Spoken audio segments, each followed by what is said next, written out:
Nesse vídeo eu vou te mostrar como que eu escolho ações para a minha carteira e também para as carteiras dos meus clientes da consultoria. Vem comigo. Salve, salve investidor, como é que você está? E aqui eu vou te mostrar quais são os principais critérios que eu adoto para selecionar empresas. Quais filtros eu tenho que priorizar? Muita gente fala muita coisa por aí, talvez você esteja confuso e aqui eu quero te dar um norte. É claro que não se iluda, o tema é bastante vasto, não daria para trazer isso tudo em apenas um vídeo. Um aprofundamento demanda aprofundamento da sua parte, por isso eu tenho a minha comunidade, a formação Mira Investing, onde há o meu treinamento completo, com mais de 40 horas de conteúdo, o Formação Mira Investing. Lá você vai ter todo esse aprofundamento, mas aqui eu já vou te mostrar como que você pode evitar diversos erros, como que você pode ter uma carteira de qualidade simplesmente seguindo determinados critérios. Sem mais delongas, vamos a esse passo a passo. O primeiro passo é você buscar um site para filtrar ações. Aqui no caso, eu vou utilizar o Investidor 10. Você poderia utilizar qualquer outro. Por quê? Para que você não fique pescando ações no Google, em vários locais. Não, pegue um site, faça o filtro a partir dali, isso vai facilitar a sua vida. Afinal de contas, você não tem muito tempo para ficar destinando para isso. Sua vida é corrida, você tem outros afazeres, então precisa consolidar, unificar numa coisa só. Aqui no Investidor 10, o que eu vou fazer? Aqui tem essa aba em ações, e aqui em ações eu vou clicar em todos. E aí, aqui eu chego no filtro inicial, todas as ações da Bolsa de Valores. A partir disso, eu tenho que fazer a seguinte pergunta: eu quero escolher uma ação para recebimento de renda, dividendos, ou eu quero escolher uma ação para crescimento patrimonial? É a primeira pergunta. Por quê? Porque se eu quero uma ação de dividendo para renda, eu vou ter que priorizar determinados critérios em detrimento de outros, especialmente o payout, que é o percentual do lucro líquido que é destinado para os sócios, na forma de dividendos, juros sobre capital próprio, que é basicamente uma empresa de dividendo é uma empresa de elevado payout. É isso. Para resumir para você, se a empresa tem um payout muito alto e ela ostenta um crescimento baixo do seu lucro líquido e ela negocia com indicadores da análise fundamentalista baixos, é o que a gente chama de múltiplos baixos, você tem uma empresa de dividendo. Mas para resumir, payout elevado. Luan, o que seria um payout elevado? Se você encontrar uma empresa com payout acima de 50%, provavelmente essa empresa é de dividendo. Tem exceções? Tem. Às vezes a empresa está com payout elevado, mas ainda assim ela consegue crescer muito. Aí é uma raridade. É o que o mercado acabou apelidando de crescidendo. Isso também pode acontecer. Aí é uma joia rara. Aí, óbvio, se passar por todos os critérios, você acaba colocando na carteira. Então essa é a primeira pergunta: dividendo ou crescimento? Aí eu tenho que dar uma olhada no payout. Se o seu viés é de crescimento, payout pouco importa. Sério, Luan? Sim. O mínimo legal é 25%, mas nem sempre todos os estatutos vão obedecer a essa regra, porque o estatuto da empresa pode prever outra coisa. Então não fique muito apegado a isso se você está focado em crescimento de patrimônio. Você quer muita valorização? Porque veja, geralmente quando a gente está falando de empresa de crescimento, a gente está falando de empresas menores no geral. Então o payout vai pouco importar. Por exemplo, um Banco Inter frente a um gigante como um Banco do Brasil, um Itaú, o Banco Inter não vai ficar distribuindo dividendo. Então aqui eu vou focar numa empresa de crescimento e não vou ligar para isso, ok? Então essa é a primeira pergunta. E dela resulta, eu vou investir em empresas só grandes, gigantonas, ou médias e pequenas empresas? Mas isso pensando em padrão de bolsa de valores, porque para você estar na bolsa de valores, você já precisa ter um porte mais elevado, senão você não abre capital na bolsa de valores. Mas aqui eu estou falando o seguinte: você só vai investir em empresas que detêm um valor de mercado acima de 2 bilhões? Ou vai investir em empresas abaixo disso também? Por que isso é importante? Porque empresas menores estão mais suscetíveis, estão mais vulneráveis a diversos fatores macroeconômicos, pelo menos em tese. Então, teoricamente, uma empresa menor é mais vulnerável. Teoricamente, tá? Porque essa ideia de que a empresa é grande demais para quebrar, isso é questionável. É só olhar para o passado não tão distante, 2008, a quebra do Lehman Brothers, e era um banco muito grande. Então, isso é bem questionável. Mas enfim, você quer investir em empresa grande ou pequena? Está muito ligado ao fato de que se a empresa é grande, provavelmente, como ela não pode crescer mais tanto, ela vai pagar mais dividendos. Essa que é a ideia. Exceto se ela tiver uma dívida muito alta. E aí É um dos filtros que a gente faz aqui. E aí, detalhe, o que eu vou fazer agora? Eu preciso mostrar para você o seguinte: o que mais importa no investimento em ações é a qualidade da empresa, não o preço. O preço importa, mas ele nunca vai estar acima da qualidade da empresa. Por quê? Porque se eu comprar uma empresa muito barata que seja ruim, o que vai acontecer é o seguinte: eu provavelmente vou estar entrando no que a gente chama de value trap, armadilha de valor. É o barato que sai caro. É a mesma coisa de eu comprar um tênis mequetrefe, que não vai durar nada, ou uma roupa que vai rasgar fácil, não vai durar. Daí não adianta. Enquanto que eu posso pagar um pouco mais por algo de qualidade. É a mesma ideia aqui. Então, não caia no value trap. Deixe para olhar os múltiplos, o valuation, para depois. Fica para um segundo passo, beleza? Então, o primeiro passo, depois disso aqui que a gente falou, é a gente priorizar o histórico de lucro líquido. Claro, né? Empresa que dá prejuízo, como que ela vai entregar valor para você ao longo do tempo? É simples. Empresa que só fica dando prejuízo, no final das contas, não sobra nada para o acionista. E qualquer acionista quer lucro. Simples assim. E o mercado, por mais que seja extremamente irracional no curto prazo, no longo prazo, a conta chega. Por mais que, por conta de um ataque especulativo, determinado ativo sem fundamento nenhum, suba um monte, e aí você fala, nossa, não vou ficar de fora, aí depois esse negócio desaba porque não tinha fundamento nenhum. Cuidado com essa irracionalidade. E você precisa começar a julgar o investidor ou outro, não simplesmente pelos seus resultados imediatos, ou os resultados que ele apresenta. Você tem que começar a julgar uma decisão de investimento pelo processo. O processo de tomada de decisão foi adequado? Seguiu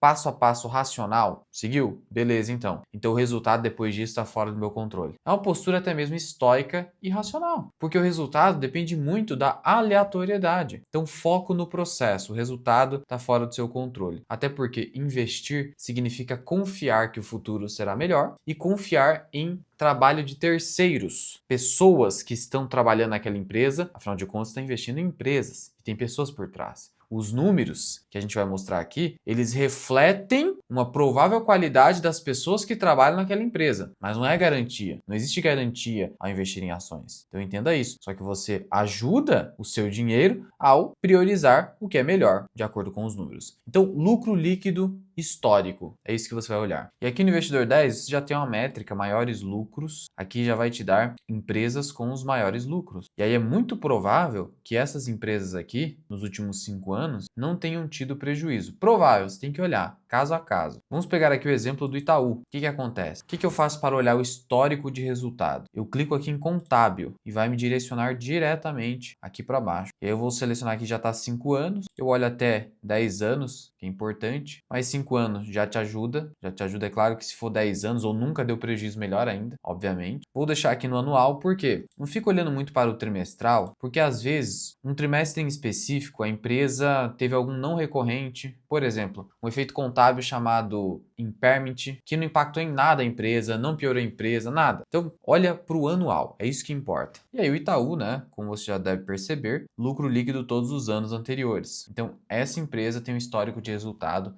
que a gente chama consistente. Consistente não significa que o resultado cresceu todos os anos. Pode ter um ano que o resultado caiu por alguma coisa em específico. Consistente significa nunca deu prejuízo, só isso. E aí, quando você tem um ano pior, seja qual for o motivo, e desde que a empresa não tenha se deteriorado efetivamente, aí são aqueles momentos em que você consegue comprar mais barato. Só isso. E aí a gente vai para o segundo passo. E isso, toda ação que você abrir para olhar, você vai olhar, teve lucro líquido aqui no contábil nos últimos 5 anos? Teve um ano de prejuízo, então exclui. Por quê? Até existem investidores que investem em empresas que deram prejuízo. Tem especialistas nisso. Por exemplo, o Nelson Tanuri é um investidor especializado em empresas em recuperação. Só que você não quer isso. E note o seguinte, quando eu pego uma empresa que deu lucro nos últimos 5 anos, eu já estou excluindo as empresas que estão em recuperação judicial ou extrajudicial, porque a chance dessa empresa se recuperar é muito baixa. Você que está começando, ou você que tem pouco tempo de mercado, você que não é um investidor profissional, você vai se meter com isso? Mas vai se recuperar. Qual que é a garantia? Isso aqui não é para você. Se você acha que vai se recuperar, eu espero que você tenha conhecimento especializado nisso. Senão, provavelmente você vai torrar o seu dinheiro. Teve um rapaz que veio falar comigo no Instagram e comentou o seguinte: Luan, faz uma análise de Azul. Eu acho que chegou no fundo do poço. Como que você sabe? Como que você sabe que a dívida da empresa, que o grande problema ali é a dívida, essa dívida está no fundo do poço e não vai piorar? Como que você sabe? Não há como. Na verdade, a tendência é a dívida piorar. Por quê? Porque a gente está num cenário cenário de taxa Selic que tende a não cair tão cedo. E essa é a visão majoritária do Banco Central, pelo menos pelos próximos 12 meses, inclusive. Então, não tem nenhuma justificativa para isso. Então, cuidado, coloque as chances ao seu favor. Lucro líquido nos últimos 5 anos, de preferência nos últimos 10. Depois disso, você vai olhar para o seguinte. Guarda o seguinte na sua cabeça no mundo corporativo. Empresa que não entrega um alto retorno sobre o patrimônio líquido ou um alto retorno sobre o capital investido ou empregado, essa empresa, a longo prazo, não vai te entregar valor. Guarda isso. Por quê? Porque veja o seguinte, vamos lá. É uma decisão lógica, ou todo mundo deveria pensar assim. Se eu tenho aqui um negócio que vai me dar 15% ao ano, e eu tenho esse outro negócio aqui do lado que vai me dar 10%, qual é melhor? 15, né? Aparentemente o de 15. Então, qual tende a entregar mais retorno? O de 15. Claro que eu tenho que avaliar o risco também. E essa análise passa pela análise dos títulos públicos, que é o custo de oportunidade. Então, se eu tenho títulos públicos, Tesouro Direto, para simplificar, pagando 15, ou melhor, pagando 10, porque 15 é excepcional, pagando 10, o negócio tem que pagar pelo menos 15 para justificar. Senão, como que vai entregar valor? Entregar valor, eu quero dizer, como que vai me entregar uma valorização, um retorno total envolvendo dividendos e valorização superior à renda fixa, superior à inflação? Não há como você pensar assim. A empresa precisa entregar um alto retorno sobre o capital dos acionistas. Por isso, o ROI, Return on Equity, é o retorno em termos percentuais em cima do patrimônio líquido. Então, como é que faz essa conta? É lucro líquido dividido pelo patrimônio líquido, vezes 100. Simples assim. Também tem o ROIC, que é o retorno sobre o capital investido, que daí eu não vou considerar apenas o patrimônio líquido, mas também a dívida. Aí eu vou abranger também o patrimônio dos credores, que aí eu vou pegar debêntures, vou pegar empréstimos, financiamento. E aí eu não vou adotar o lucro líquido como numerador. Eu vou adotar então o quê? Eu vou adotar o EBITDA. Não simplesmente o EBITDA, mas como aproximação, EBITDA, EBIT, você pode adotar como simplificação. Aí eu chego num outro tipo de retorno, que leva em conta não só o patrimônio dos acionistas. Mas é claro que isso só faz sentido quando a empresa tem uma dívida muito alta. E é por isso que, além desse tipo de retorno que você vai olhar para o tamanho da dívida, que a gente já fala na sequência. Mas qual tipo de retorno sobre o patrimônio líquido eu busco? 15%. É o ideal. O Itaú, ele tem um ROI de 20%. Dá uma olhada também no histórico. Aqui no Investidor 10 você consegue olhar para o histórico. E aí você nota a média da empresa. A média da empresa aqui, ó, nesse caso, está 17,39%. E aí você nota o seguinte, pô, então quer dizer que a empresa hoje está com um ROI acima da média. Significa que ela melhorou. Significa. Isso é muito bom de você olhar. Porque o histórico é a história da empresa. Dá uma olhada na história da empresa. Até para você ver se está justificado o preço atual. Isso é importante também. No caso de bancos, você não vai olhar para a ROIC. Isso não interessa no caso de banco. Você olhar para a ROIC quando a empresa tem dívida. E essa dívida tem que ser um pouco mais alta. Se ela tem uma dívida muito pequenininha, aí você não vai olhar, tá? Mas o ROI é muito importante. Até porque a formulazinha para você avaliar o crescimento do lucro líquido de uma empresa, o crescimento potencial, é a seguinte. E aí eu utilizo o ROI. A fórmula é 1 menos payout. Olha o payout aqui, a importância dele. Por quê? Isso aqui nada mais é que o quê? O índice de retenção de lucro. Quanto que a empresa está retendo de lucro no caixa, viu? 1 menos payout. Então, a depender do tamanho do payout, a empresa vai crescer menos, porque ela está entregando muito lucro para os acionistas. Então, isso eu multiplico, então é o índice de retenção, 1 menos payout, eu multiplico pelo ROI. Aqui eu vou achar o crescimento potencial do lucro líquido da empresa. E aí eu comparo isso aqui, num viés mais avançado, mais aprofundado, eu comparo isso aqui com o índice preço-lucro da empresa para ver se esse índice preço-lucro está justificado. Se ele não está muito elevado ou se está muito baixo, aí você pode estar diante eventualmente de uma oportunidade. Agora deixa eu trocar de empresa aqui, só para você ver essa questão do ROIC. Vou pegar a Vale. A Vale, ela tem um ROIC de 16% e a dívida dela é pequena, então eu posso olhar para o ROI. Sim, é pequena. 0,99 é uma dívida pequena. E aí eu entro na questão da dívida. É o próximo passo. Tá vendo esse indicador aqui, ó?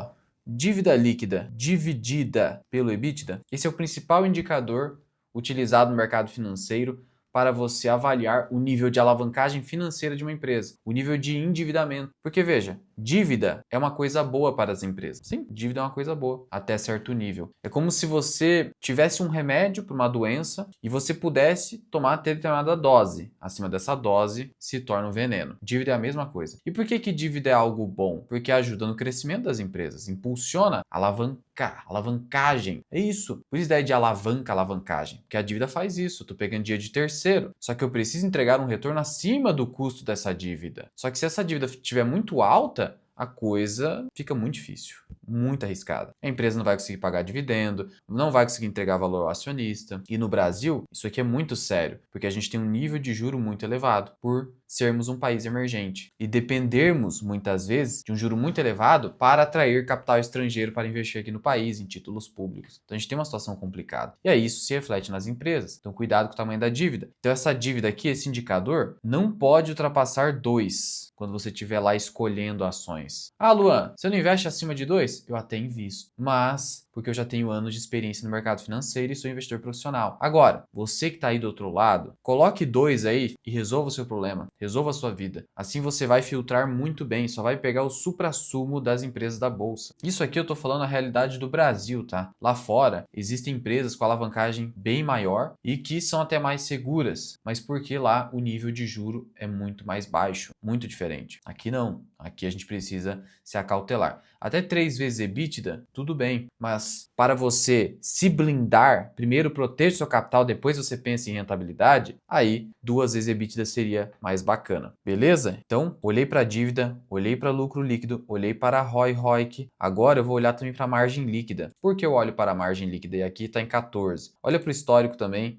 dá uma olhada nesse histórico. Tá vendo que está abaixo do histórico da empresa? Por quê? Porque essa aqui é uma empresa cíclica, Vale, minério de ferro, commodity, então a margem tende a oscilar bastante, mas por que é importante olhar para a margem? Que viu? No caso aqui da Vale, só como exemplo, eu vou arredondar para 15%, supondo que fosse 15%. Essa margem líquida de 15% significa que a cada R$ 100 em vendas, a empresa entrega R$ 15 de lucro líquido, depois que pagou tudo, imposto, tudo. Pô, é uma margem líquida bacana. E você deveria buscar pelo menos 10%. Por quê? Porque para você é muito difícil avaliar empresa por empresa, até porque você não é investidor profissional provavelmente, avaliar a vantagem competitiva daquela empresa. O Buffett fala que a gente tem que procurar vantagens competitivas. Geralmente está no ROI, quanto maior o ROI, provavelmente essa empresa é muito acima da média, mas a margem líquida também sinaliza isso. Porque se eu tenho uma margem líquida muito apertadinha, 2, 3, 4%, significa que aquele setor é muito concorrido, tem muitos players, baixa barreira de entrada. Logo, é um negócio mais arriscado, porque é muito difícil, é um negócio onde o vencedor leva tudo, é muito complicado. Então coloque as fichas ao seu favor. Se você pega uma empresa que tem uma margem líquida acima de 10%, significa que alguma vantagem naquele setor ela tem. Porque, veja, se você tem um negócio lucrativo que qualquer pessoa consegue replicar ou se aproximar, você acha que o mercado vai ficar parado? Que o mercado que se autorregula não vai dar um jeito de suprimir essa distorção, essa assimetria? Então, se eu tenho um setor que não tem barreira de entrada e que as empresas que começaram naquele setor estão com uma margem muito alta, você não acha que vai haver uma série de concorrentes que vão espremer essas margens depois? É o que aconteceu com a Cielo inicialmente. Ela estava num setor que ela tinha margens super elevadas, mas era um setor sem barreira de entrada e aí teve que espremer, entrou um monte de concorrente. Então é bom você olhar para o histórico aqui, né? Se eu tenho um histórico longo de margem líquida acima de 10%, significa que essa empresa provavelmente tem vantagem competitiva, entendeu? E o melhor, quando a margem líquida não é muito baixa, significa que mesmo que a empresa passe por crises, ainda assim eu vou ter lucro líquido. Porque imagina só, uma empresa que tem uma margem líquida de 3, 4%, sendo uma excelente empresa. Só que aí passa por uma crise,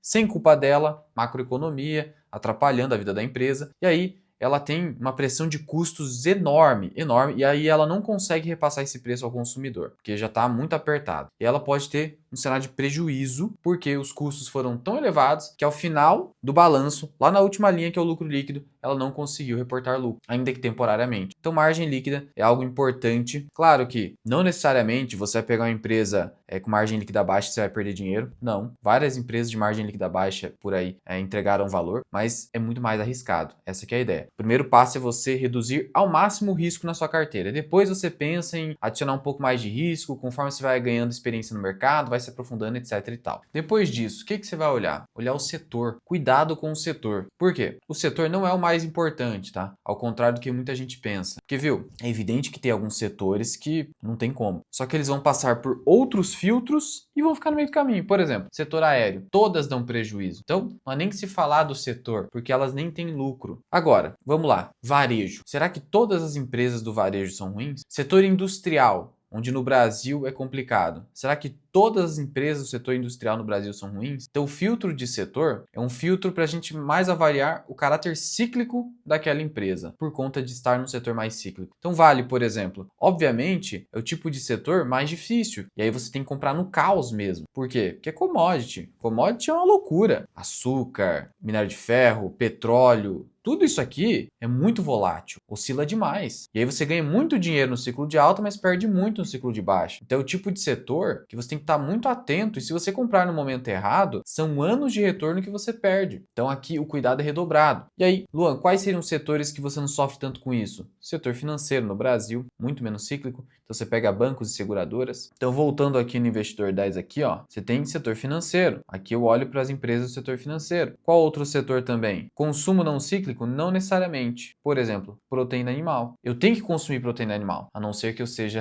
vegetariano. Mas ainda assim a empresa é cíclica, porque a carne tem um preço que é muito oscilante. Cuidado com isso aqui não muda nada, consumo não cíclico. Materiais básicos, commodities, petróleo, saúde no Brasil é complicado, quase nada, ó. Telecomunicações. Por que telecomunicações? Porque aqui a gente está falando de basicamente assinatura, tarifas, e o consumo de telecomunicações não varia tanto. A demanda é inelástica que a gente fala. Não muda tanto em razão da renda, etc e tal. Então, esse é um setor mais inelástico. Utilidade pública, então, nem se fala. Por isso que no Brasil utilidade pública dá tão certo. Setor elétrico, luz, água também. É por isso que o investidor brasileiro gosta do setor de utilidade pública, financeiro e telecomunicações. Assim você coloca as chances ao seu favor. Mas, de novo, não estou falando que as demais são ruins. Só estou te dizendo que aqui você tem mais segurança. E aí você não tem que acertar tanto o timing de compra de um ativo. E aí eu já falei o seguinte: payout histórico para verificar se a empresa é de dividendo. Fazer o cálculo do ROI multiplicado pelo índice de retenção para eu saber o tamanho do crescimento do lucro. Porque aí o que acontece, né? Vamos pegar, sei lá, CEMIG, só aleatório aqui. Índice preço-lucro,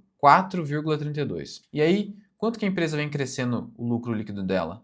19%? Pô, cresceu bastante. Mas e o futuro, como é que eu sei? Aí eu uso essa formulazinha. Vamos pegar o caso de VEG também. VEG é emblemático porque é uma empresa historicamente considerada cara, mas que continua subindo. Isso aqui é basicamente o flight to quality. Por isso os filtros de qualidade são importantes, porque em cenário de muita incerteza, de muita instabilidade, o capital, o dinheiro, se move para aquilo que tem qualidade, voa para a qualidade. Por isso que empresas melhores e cada vez melhores atraem cada vez mais capital. Por outro lado, elas precisam continuar sendo melhores, porque elas são tão caras que se em algum momento der tudo errado, o negócio desaba. Por isso a diversificação é muito importante também. Porque senão eu colocaria todo o meu dinheiro só na melhor empresa. Para que eu vou diversificar? Não é? Se eu sei qual é a melhor empresa, por que eu vou ficar diversificando? Mas é aí que tá. Até quando ela vai continuar sendo a melhor empresa? Ninguém sabe. Ninguém sabe. Por isso que as pessoas diversificam. Simples assim. Mas olha só, o que eu estava falando aqui de VEG? Cresce 22% ao ano o lucro líquido. Isso nos últimos 5 anos. Esse indicador aqui,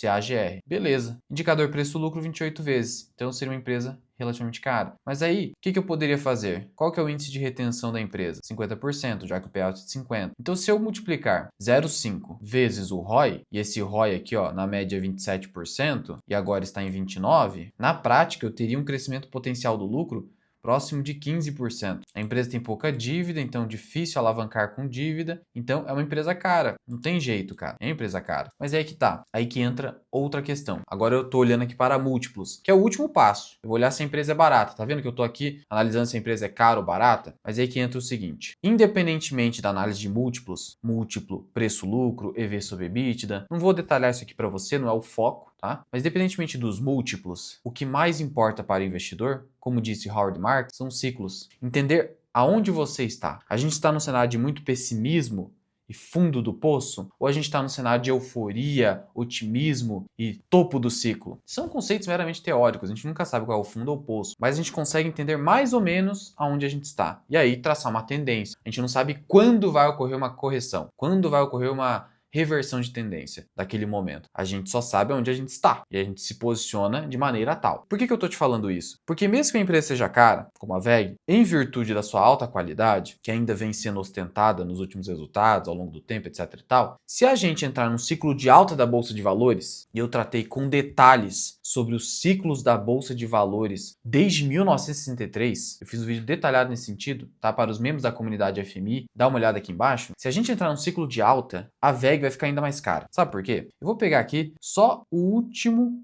grande momento de alta da VEG, que foi isso aqui, né? Tá muito claro para você. Cotação padrão, sem analisar dividendos, em que a ação, ó, saiu aqui de 5,34, claro, aqui tem desdobramento, etc. Mas considerando isso aqui, saiu do seu 5 e pouquinho para mais de 40, ó.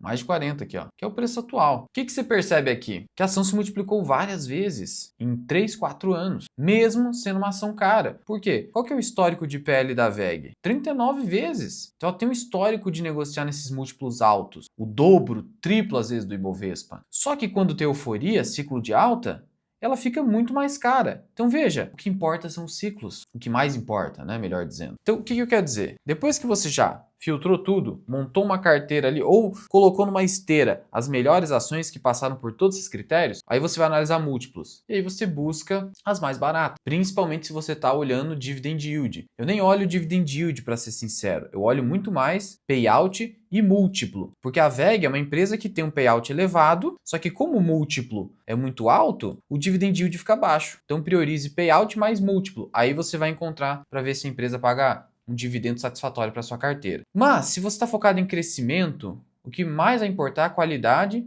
e nem tanto o múltiplo, mas sim o ciclo. Se você for montar a carteira de ações em euforia de mercado, esquece, cara. É melhor você nem começar. Ou se vai começar, que é possível, você não vai poder comprar empresas de crescimento, que são as que mais sofrem quando a gente está numa euforia. Porque depois da euforia, são as que mais descem ladeira abaixo no geral. Se você compra empresas de baixo crescimento, elas são pouco afetadas nesse sentido. Então é muito importante que você esteja ciente do ciclo que você está, beleza? Como eu te disse, tem muito mais coisa, aprofundamento só nos nossos treinamentos. Ah, Luan, nossa, eu acho muito complicado, eu quero avançar, mas eu preciso de uma orientação. Tem a nossa consultoria para quem tem mais de R$ 1 milhão, é só conhecer aqui embaixo. Mas em linhas gerais, se você seguir o que eu estou falando aqui, eu tenho certeza que você não vai perder dinheiro. Eu tenho certeza, mas você tem que seguir. Se não seguir, aí você vai acabar perdendo. E como esse vídeo ficou muito longo, eu não vou nem ler comentários. A gente deixa para um próximo vídeo. De qualquer forma, eu peço que você clique no botão de gostei e compartilhe esse vídeo para que ele alcance mais pessoas, mais iniciantes ou pessoas que estão querendo aí melhorar a sua carteira de investimentos. Fui!